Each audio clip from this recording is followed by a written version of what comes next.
Hello mga besh. Ito po ay aking flower arrangement. Itong puting ito ay gawa lamang po ito sa tissue. Kaya ito sa tissue paper po yan. Ito naman ay tunay. Okay, so yung tissue na diba mukhang rose siya. Paano ba ginawa po yan? Okay, so tuturuan mo kayo kung paano ko ginawa po ito. Yung rose na gawa sa tissue paper. Okay? So, yun po. Ito po siya. Ganda siya, diba? Oh, ang ganda. Mukha siyang totoong rose. Kailangan natin ay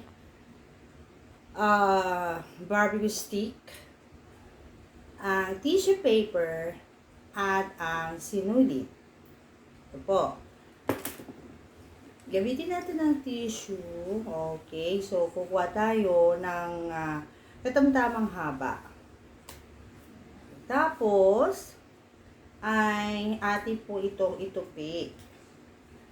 Itupi natin po. So, yung bandang taas na tinupian, ito po yung ating sa bandang itaas. Okay. Pagkatapos, okay, gawa po tayo ng kulot nito. Okay, ganito po, pagkukulot. Kikuha tayo para magiging bud niya. So, pagkatapos nito ay, ayun na po siya. Gagawin natin po, pagkatapos, ikukulot-kulot lang natin siya sa ibaba na paikot. Okay, kulot natin sa paikot. Okay. Ayun. Hanggang sa mapaikot niyo po siya. Hanggang sa maubos yung tissue paper. Ayun. So, ikot lang po siya. Kulot-kulotin lang po natin siya. Hanggang sa mapaikot po natin yun. Po. Ayan.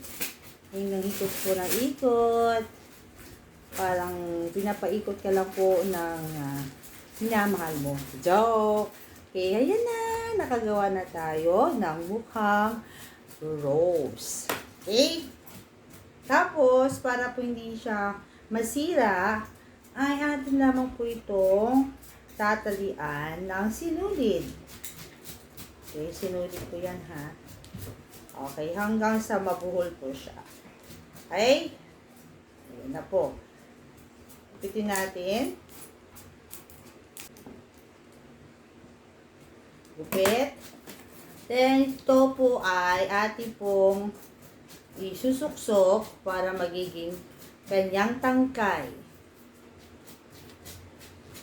Okay? Tangkay na po. Kung meron kayong scotch tape, pwede din po scotch tape. Okay? Ayun, ito na po siya. Para maganda po, mas marami. Okay, so gagawa ulit po tayo. Kukuha lang ulit tayo po ng isa pang tissue paper. So, tupi ulit natin. Ganun-ganun lang po yung gagawin natin. Tupi. Ayan. Pagkatapos ay, okay, pwede natin pong ganito. Pwede natin, so, mas hahabaan natin para mas marami po siyang mapupuluputan. Okay. So, gagawa tayo ng parang bud. Bud po niya.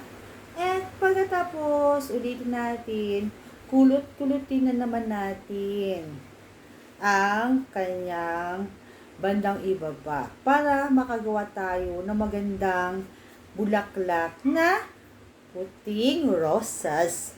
Ayun na po. Okay, so heto na siya at mayroon pa siyang sa gitna.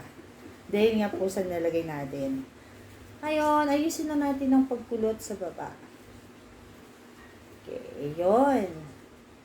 So, nakakagawa na naman tayo ng panibagong Okay. Bulaklak na rosas. Puting rosas. Okay. So, muli, tatalian na naman natin. Okay. Ng sinulid. Ayan. So, paikutan lang natin ng sinulid para hindi siya magbibitaw. Katulad ng pagbitaw sa iyo. Okay, yun. Kailangan talian ng mga kung anong meron ka. Talian mo na para hindi mabibitawan. Kailangan higpitan para wala nang kawala ang iyong pagkatali. Yeah. Ay, so, ayan, higpit na siya. So, gamitan na. Di ba? Ito naman ulit.